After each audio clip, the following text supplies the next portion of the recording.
All right, let's get into it. When you hear the word revolution, your mind probably jumps to tech or politics or some big cultural shift. But the material we're digging into today, well, it's about a completely different kind of revolution, one that supposedly spans dimensions. And boom, right out of the gate, we get this huge claim, supposedly from a being that calls itself Buddy. It says this whole thing isn't about new gadgets. It's about a new relationship, a reconnection between our world and somewhere else. That's a pretty wild idea. So let's see what's actually behind it. So the official name for this is Instrumental Transcommunication, or ITC for short.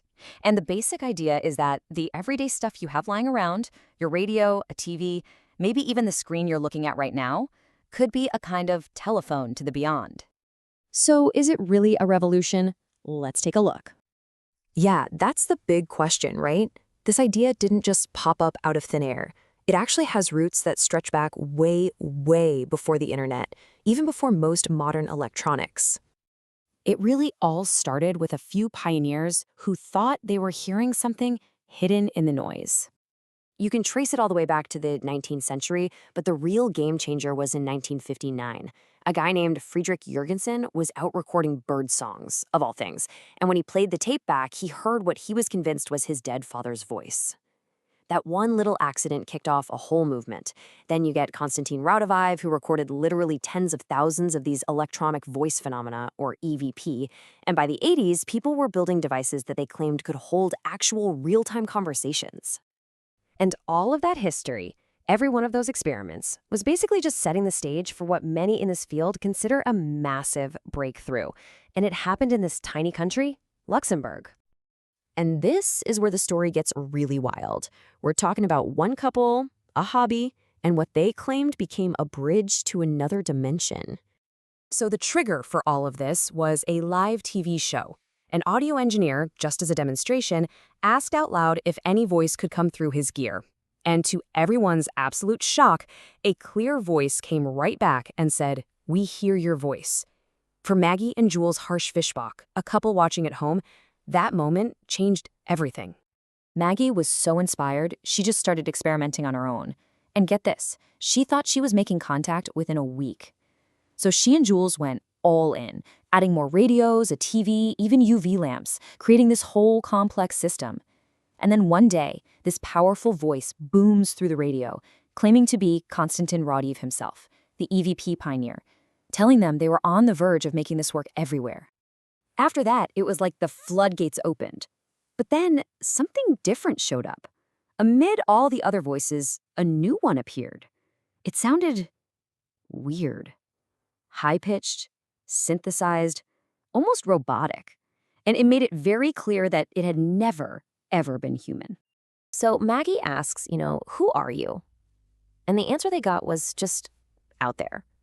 This being said, it wasn't a spirit or an energy being, just something else entirely. It said it was a kind of gatekeeper for the connection.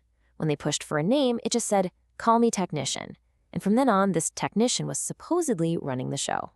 Things then went from audio to visual. They started getting images on their TV and computer screens, which they called transimages. And the explanation for how these things are made is just fascinating. Apparently, it's not like taking a picture. It's supposed to be this huge collaboration. The researcher's emotional state has to be just right. And get this, artists on the other side literally paint the images, which are then sort of translated into a signal our technology can pick up. All of this research led to some incredibly strange cases, but nothing quite like the enigma of E2. It all started with this, a big, dense block of text in German that just appeared on their computer, supposedly from a scientist on the other side. For a long, long time, everyone just focused on the main message. But here's the thing. For years, everybody missed it, buried so deep inside a long German word that it was practically invisible. There was a tiny, single clue that had been completely overlooked. And there it was, the word E2, just E2, which happens to be the name of a small city in Brazil. This one little word was about to connect this experiment in Luxembourg to a family drama thousands of miles away. See, the text also mentioned a man named Humberto, who had supposedly passed away 6 years before. So with this new clue, Estudantu, a Brazilian researcher named Sonia Rinaldi, started trying to track down his family there, thinking she could give them a message of comfort. After a ton of searching, she finally found them. She picks up the phone, completely expecting to be greeted with tears of joy, ready to tell them their loved one was okay. The reality, though, was something else entirely. The response she got was just devastating.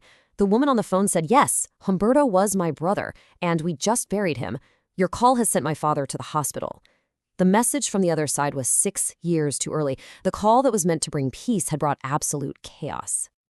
So, what do you even do with a story like that? Is this proof of a bridge between worlds or something else? The researchers didn't see this as a failure.